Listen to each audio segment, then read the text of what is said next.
Hello my dear students, this is Computer Concepts A.K. Pandey. Welcome to my YouTube channel. In this video today we will study about data frame selection and slicing. Selection means how to select the subset of database, part of data frame, that is few rows and columns can be selected together. Same is also known as slicing. यहाँ पर slicing करने के लिए हम दो तरीकों का इस्तेमाल करेंगे, LOC और ILOC का यूज़ करेंगे। LOC का यूज़ हम अगली वीडियो में दिखाएंगे। यहाँ पर मैं आपको बताने जा रहा हूँ कि रो और कॉलम इंडेक्सेस का यूज़ करके कैसे हम लोग उसमें से सबसेट रिट्रीव कर सकते हैं, सबसेट डिस्प्ले कर सकते हैं, स्लाइसिंग कर सकते हैं, जिसमें कॉलम और रो लेबल्स अगर नहीं दिए हों तो हम लोग ILOC का इस्तेमाल करते हैं। जो डिफ़ॉल्ट इंडेक्सेस होती हैं रोज़ की 0, 1, 2, 3, 4, 5 और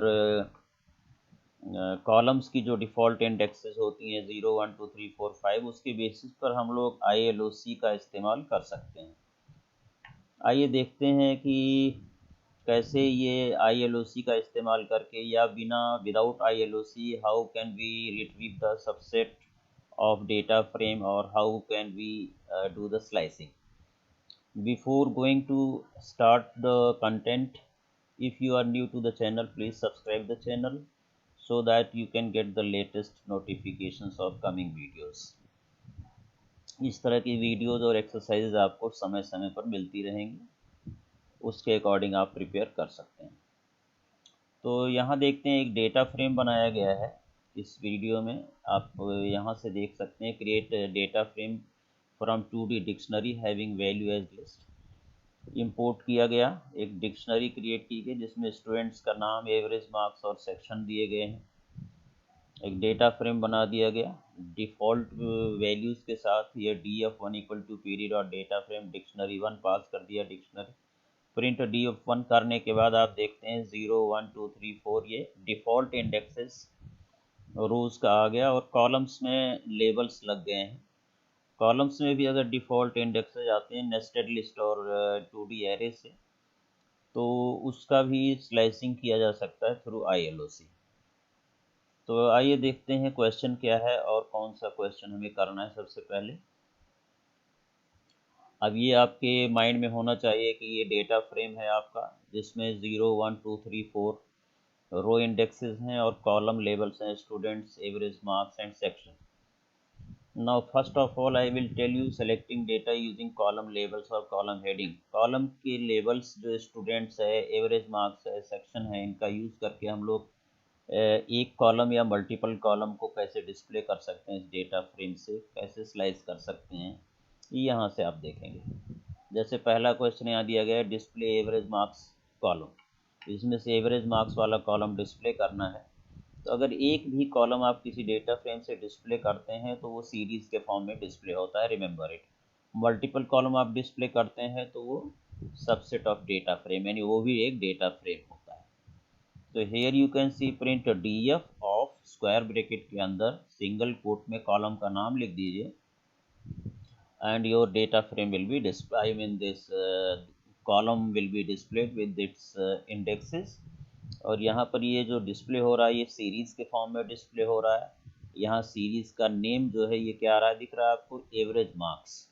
जो कॉलम आपने सेलेक्ट किया है वही जो है सीरीज़ का नाम हो जाता है और उसका डेटा टाइप है, उसमें डेटा कैसा है, float 64। The same DF of average marks can be done using DF dot also। DF dot average marks, यहाँ पर आप क्या करेंगे बेटा, एवरेज मार्क्स को सिंगल कोट में नहीं लिखेंगे जब आप डॉट के साथ यूज़ करेंगे। ठीक है, I think it is well understood. It is very simple, not too difficult. यहाँ पर कहा गया कि store the above slicing in series S1 and display. यहाँ पर आप सीरीज़ के फॉर्म में स्लाइसिंग को स्टोर कर सकते हैं और डिस्प्ले कर सकते हैं। सीरीज S1 ले लिया है, DF AVG मार्क या DF डॉट AVG मार्क्स, इसे सीरीज़ में लेकर के फिर सीरीज़ को प्रिंट S1 डिस्प्ले किया गया है। तो फिर से वही चीज़ आ रही है, the same result is coming out. अगर आप इसे प्रैक्टिकली देखना चाहते हैं तो हम लोग पाइथन में जा कर के, ये आपके लिए डेटा फ्रेम बना हुआ है, इसको मैंने रन करा दिया। और रन कराने के बाद अगर मैं यहाँ पर S1 इज इक्वल टू लेता हूँ DF डॉट ले लीजिए चाहे DF ऑफ ले लीजिए, एक ही बात है, मार्क, तो ये S1 आपका इस तरह से डिस्प्ले होता है। अगर आप देखना चाहते हैं कि S1 का डेटा टाइप क्या है, S1 कैसा ऑब्जेक्ट है, सीरीज है या कुछ और है, डेटा फ्रेम है, तो यहाँ आप देखिए टाइप फंक्शन से हम लोगों ने देखा तो ये आ रहा है pandas dot four dot series series, यानी कि ये जो S1 है एक सीरीज के फॉर्म में है। ओके, बात आती है कि क्या हम लोग इसका DF ऑफ करके यहाँ डॉट की जगह पर अगर आप ऐसा भी लिखेंगे एज आई टोल्ड यू, तब भी ये आपका सेम रिजल्ट डिस्प्ले होता है। Okay, now come back to your exercise. यहाँ पर तो एक कॉलम ऐसे डिस्प्ले किया जाता है, सीरीज के फॉर्म में आता है। अगर आपको मल्टीपल कॉलम डिस्प्ले करना है, how to select multiple columns, तो मान लीजिए स्टूडेंट्स और सेक्शन 2 कॉलम डिस्प्ले करना है तो आपको DF ऑफ ये नेस्टेड लिस्ट के फॉर्म में देना पड़ेगा मल्टीपल कॉलम डिस्प्ले करने के, और ये डेटा फ्रेम के फॉर्म में आएगा। Multiple column 2 column students display हो रहा है, आप देख रहे हैं एवरेज मार्क्स डिस्प्ले हो रहा है, DF square bracket students comma average marks square bracket close 2 times, nested list के फॉर्म में है। अगर आप इस कमांड को जा करके पाइथन में एग्जीक्यूट करते हैं, सॉरी, पाइथन में इसे अगर आप एग्जीक्यूट करते हैं, यहाँ पर अगर मैं उसे कॉपी कर देता हूँ और इसे यहाँ पर एग्जीक्यूट करता हूँ, तो आप देखते हैं कि ये डिस्प्ले हो रहा है डेटा फ्रेम के फॉर्म में। अगर हमें इसका टाइप फाइंड करना है तो इसको किसी डेटा फ्रेम के फॉर्म में मैं पहले स्टोर कर लेता हूँ, ठीक है, और मान लीजिए कि इसको मैंने DF1 में स्टोर कर लिया, DF1 is equal to this, और DF1 प्रिंट किया तो ये आया, और DF1 का टाइप अगर मैं देखता हूँ DF1, so we are getting that it is a data frame। तो जब भी आप मल्टी कॉलम डिस्प्ले करेंगे वहाँ से, तो आपको डेटा फ्रेम के फॉर्म में वो डिस्प्ले होगा। Go to the question. तो इस तरह से आपने देखा कि ये हम लोग मल्टीपल कॉलम कैसे रिट्रीव कर सकते हैं। मल्टीपल कॉलम रिट्रीव करने के लिए आपको ये फार्मूला नहीं लगाना, DF डॉट वाला नहीं लगाना, DF ऑफ और नेस्टेड लिस्ट के फॉर्म में मल्टीपल कॉलम्स के नाम आप लिख सकते हैं, ठीक है। इसे DF1 में स्टोर कराने पर भी इसी तरह की डिस्प्ले होता है। So this is how I have told you कि how can you display single column from a data frame that is displayed in the form of series, और मल्टीपल कॉलम्स कैसे आप डिस्प्ले कर सकते हैं डेटा फ्रेम से, that is displayed in the form of data frame itself. आइए slicing करते हैं ILOC का यूज़ करके। तो ILOC के थ्रू आप स्लाइसिंग कर सकते हैं। जो आपके डेटा फ्रेम की डिफ़ॉल्ट इंडेक्सेस हैं 0 1 2 3 4, ये रो इंडेक्स दिया गया है, और कॉलम इंडेक्स में आपका ये लेबल लगा हुआ है स्टूडेंट्स, एवरेज मार्क्स और सेक्शन, 3 कॉलम्स थे, लेकिन इनका इंडेक्स अगर देखा जाए तो इसका पहले कॉलम का इंडेक्स 0 है, इसका 1 है और अगले का 2 है, यानी उनके डिफ़ॉल्ट इंडेक्सेस पर काम करेगा ILOC, ठीक है। तो ये एग्जांपल से आपको और क्लियर हो जाएगा। Slice out the end display row index number 0 to 1 and column index number 1 to 2। अगर रेंज आपको इंडेक्सेस की दी हुई है तो ILOC से आप उसे रिट्रीव कर सकते हैं, चाहे वो रो का इंडेक्स दिया हो चाहे कॉलम का। यहाँ से आप देखते हैं लिखा जाएगा DF डॉट ILOC 0:2। 0:2 का मतलब यहाँ पर है 0 और 1 डिस्प्ले होगी रो नंबर। पहला जो इंडेक्स यहाँ पर दिया जा रहा है वो रो नंबर्स के लिए है, कॉमा कॉलम नंबर्स के लिए 1 कॉलम 3। तो ये जो आखिरी इंडेक्स है बेटा ये एक्सक्लूड होता है, that is not included in the result, ठीक है। तो 0:2 देंगे तो रो नंबर 0 और column number row number 1 display होगी। कॉलम का इंडेक्स 1 कॉलम 3 दे रहे हैं, इसका मतलब कॉलम का इंडेक्स 1 और 2 डिस्प्ले होगा, 3 डिस्प्ले नहीं होगा। तो ये 1 है और ये 2 है, 0 से जो कॉलम था वो स्टूडेंट्स है। तो ऑल दो हेयर यू कैन सी यहाँ पर कॉलम का नाम लिखा हुआ है, बट इसका डिफ़ॉल्ट इंडेक्स यहाँ पर ILOC के साथ काम कर रहा है, that is column index number 1 and 2 is displayed, 3 is excluded, row index number 0 and 1 is being displayed and 2 is excluded. So with ILOC the end index is excluded in the result. ये आपको यहाँ पर highlight किया गया है कि जो ending index है, ये स्टार्टिंग इंडेक्स है और ये एंडिंग इंडेक्स है। रेंज ऑफ इंडेक्सेस जब दी जाती हैं तो बीच में कॉलम सेपरेटर लगाया जाता है। पहले रो इंडेक्स की रेंज दी जाती है, फिर कॉलम इंडेक्स की रेंज दी जाती है, बीच में कॉमा से सेपरेट किया जाता है।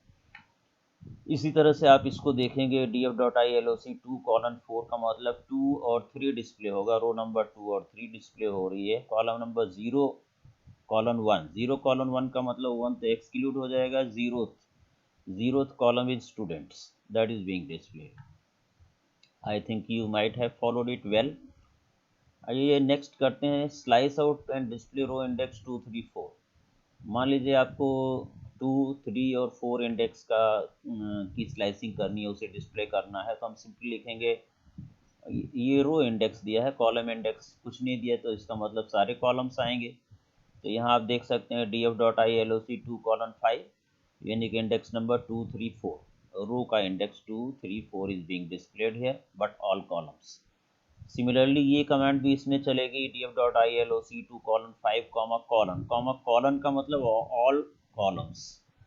ऑल कॉलम्स बाय डिफ़ॉल्ट है, अगर आप रो इंडेक्स स्पेसिफाई कर रहे हैं यहाँ पर तो कॉमा लगा करके कॉलन लिखना चाहें तो आप लिख सकते हैं। The same result we can obtain here. Similarly without ILOC also it can be done, df of 2:5 लिख देंगे simply without ILOC, then also index number 2, 3, 4 will be displayed. This is default slicing। बिना ILOC के भी आप default slicing कर सकते हैं। Data frame में रोज़ की स्लाइसिंग बाय डिफ़ॉल्ट हो जाती है इस तरह से। नेक्स्ट क्वेश्चन 9th दिया जा रहा है, display row index 1, 3 and all columns. Index number 1 and 3, आपको मान लो रेंज नहीं दिया गया है। रेंज ऑफ इंडेक्स में तो हम बीच में कॉलन लगा देते थे। मान लीजिए इंडिविजुअल इंडेक्सेस दी जा रही हैं, तो आप लिखेंगे df.ILOC नेस्टेड लिस्ट एक बना लेंगे, उसमें उसके अंदर एक लिस्ट लिखेंगे 1,3, यानी इंडिविजुअल अगर आपको रो इंडेक्सेस दी जा रही हैं तो उसे नेस्टेड लिस्ट के फॉर्म में लिखना है 1,3 कॉमा, यहाँ पर आपका कॉलन आ गया, दैट मीन्स ऑल कॉलम्स। यहाँ आप देख सकते हैं ILOC लिस्ट के अंदर लिस्ट 1,3 कॉमा ऑल कॉलम्स। तो यहाँ पर index row index number 1 and 3 is being displayed with all columns. ये जो एग्जांपल्स दिए गए हैं, इन एग्जांपल्स के थ्रू आपको सारा समझ में आ जाएगा। कोई और बहुत ज़्यादा बुक्स में गो थ्रू करने की ज़रूरत नहीं है ILOC के बारे में। Every type of example is given over here, you can go through. Display row index 1, 3, 4 and all columns. यहाँ पर देखिए ILOC सिमिलर कमांड दी गई 1, 3, 4 और ऑल कॉलम्स के लिए कॉमा कॉलन लगाना यहाँ पर ज़रूरी भी नहीं है, वो ऑप्शनल है।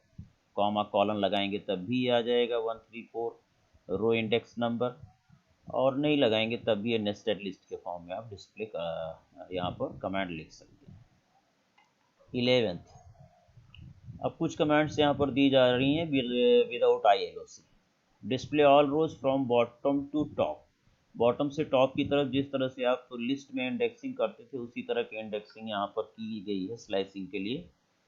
df ऑफ कॉलन कॉलन का मतलब हो गया स्टार्टिंग से लेकर के एंड तक, और -1 का मतलब रिवर्स साइड से। रिवर्स साइड का मतलब हुआ row number 4, row number 3, row index 2, 1, 0।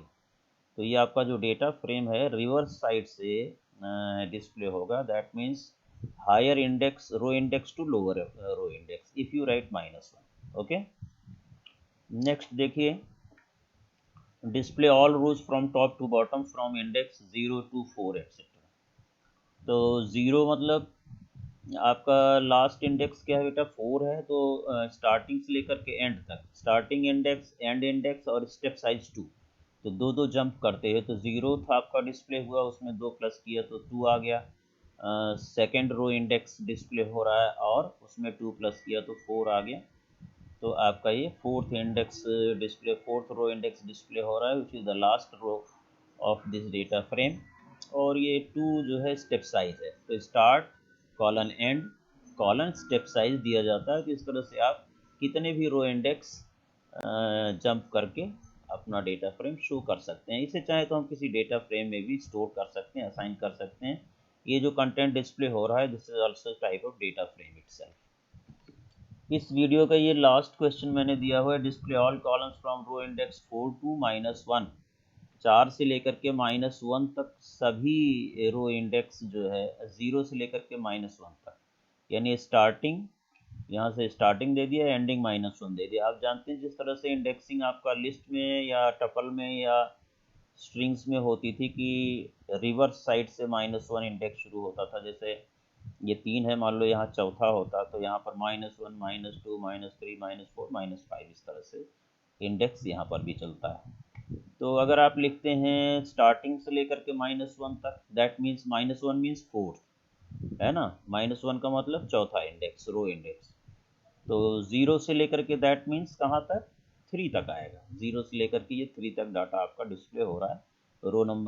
रो इंडेक्स नंबर 0 से रो इंडेक्स नंबर 3 तक, क्योंकि जो चौथा रो इंडेक्स है वो -1 है and that is the stopping index. आपको पता है कि stopping index is not included, इसलिए -1 यहाँ पर इंक्लूड नहीं हो रहा है। Rest of the index row indexes are being displayed 0 1 2 3, ठीक है। सिमिलरली अगर मैं इसी कमांड को ऐसे लिखना चाहूँ तो df ऑफ कॉलन 4 भी लिख सकता हूँ, क्योंकि लास्ट इंडेक्स आपका 4 है, 4 एक्सक्लूड होकर के 0 1 2 3 डिस्प्ले हो जाएगा। ये इस तरह से यहाँ पर डिस्प्ले हो रहा है। तो आई थिंक ये आपको ज़रूर समझ में आ गया होगा। यहाँ पर ILOC का इस्तेमाल करके हम रो इंडेक्सेस और कॉलम इंडेक्सेस की स्लाइसिंग कर सकते हैं, यानी कि रो और column, certain rows and certain columns can be sliced out and that comes out in the form of some data frame itself, और you can just print and display it. Otherwise normal slicing जो आपने list के case में सीखी थी वहाँ वो ये भी इम्प्लीमेंट यहाँ पर हो रही है, रेंजेस के लिए भी और इंडिविजुअल के लिए, स्टार्ट से लेकर के एंड तक के लिए भी, स्टेप साइज के लिए भी ये इम्प्लीमेंट की जा सकती है, सिंपल विदाउट ILOC। LOC की जो का इस्तेमाल है वो मैं अगले वीडियो में आपको दिखाऊंगा कि किस तरह से ये जो कॉलम लेबल्स हैं और रो लेबल्स हैं, यहाँ पर अगर लेबल लगा दिया जाए in place of 0 1 2 3 4, if I right here ZEROONE1 TWO, इस पर अगर लेबल लगा दिए जाएं और यहाँ भी लेबल, तो कॉलम्स में लेबल्स तो लगे ही हुए हैं। तो रो लेबल और कॉलम लेबल का इस्तेमाल करके LOC का इस्तेमाल करना अगली वीडियो में मैं आपको सिखाऊंगा। उसके थ्रू भी आप स्लाइसिंग कर सकते हैं डेटा फ्रेम की। इस तरह से आपका जो डेटा फ्रेम है एंड हुआ, डेटा फ्रेम का ये वीडियो एंड हुआ।